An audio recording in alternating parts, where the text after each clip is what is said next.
Ever since I started grinding my own beans, I've learned that the biggest mistake most people make is treating a coffee grinder like a gadget instead of the workhorse it really needs to be. You want something that will sit on the countertop, stay reliable day after day, and actually give you the flavor you're looking for, without having to become an engineer to get it working. Link is in the description if you want to check the product details on Amazon.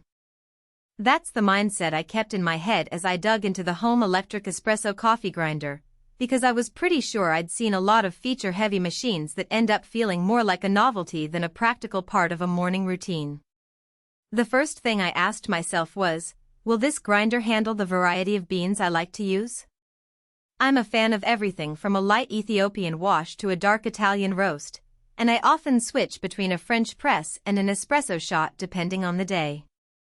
The 19-step grind spectrum promises everything from Turkish powder to French press coarse, which sounds impressive on paper, but the real test is whether the adjustments feel intuitive and stay consistent.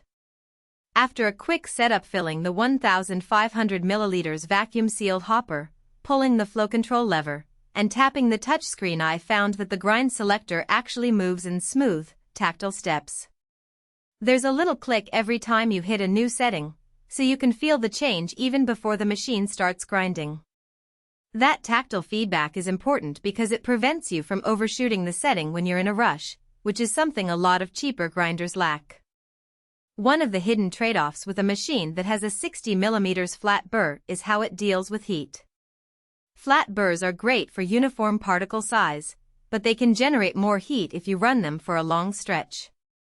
The grinder's hybrid design claim hints at a cooling system, but in practice I noticed the motor warm up after a few back-to-back batches.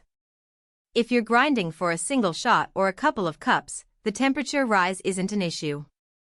However, if you run a tiny coffee bar or a heavy-use household where you might be pulling multiple shots in a row, you'll want to give the unit a minute between runs to avoid any subtle flavor shifts that can happen when beans are overheated. The digital touch interface feels modern, but it also adds a layer of learning curve. The screen is bright enough that you can see it in a sunny kitchen, and the glide finger control works well once you get the hang of it. The downside is that you can't simply turn a knob to adjust the grind. You have to tap the screen, wait for the selector to move, then confirm. For someone who prefers a knob or a lever, this might feel a bit fiddly. I found that after about 3 or 4 uses, the routine becomes second nature. You just swipe to the desired number and the grinder does the rest. The real benefit here is the precision. You can dial in a grind that's exactly the same every time, which is why my espresso shots have become noticeably more repeatable. Another practical point I paid attention to was the Freshness-Lock bean hopper. The vacuum-sealed design keeps the beans from oxidizing, which is a nice touch if you buy beans in bulk and want to preserve their aroma for weeks. The flow control lever lets you regulate how quickly beans drop into the burrs, and I've found that a slower feed reduces static, which means less coffee landing all over the kitchen counter. The downside is that when the hopper is full, the lever can feel a little stiff, and you have to apply a bit more force to keep the beans moving. It's not a showstopper, but it's something to be aware of if you're planning to keep the hopper completely packed at all times. So, who should consider buying this grinder? If you're someone who values consistency and you're comfortable with a digital interface, this unit is a solid middle ground between entry-level blade grinders and the high-priced commercial machines you see in specialty cafes.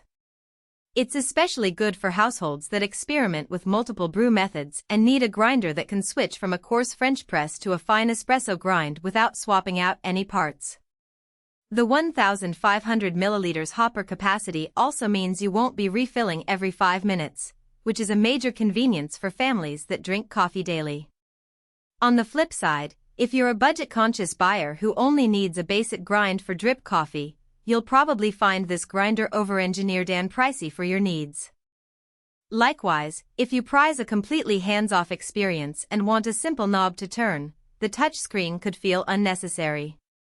Users who grind in high-volume settings, like a small CAF, might also want to keep an eye on the motor temperature during marathon grinding sessions, as the heat buildup could affect flavor consistency over time.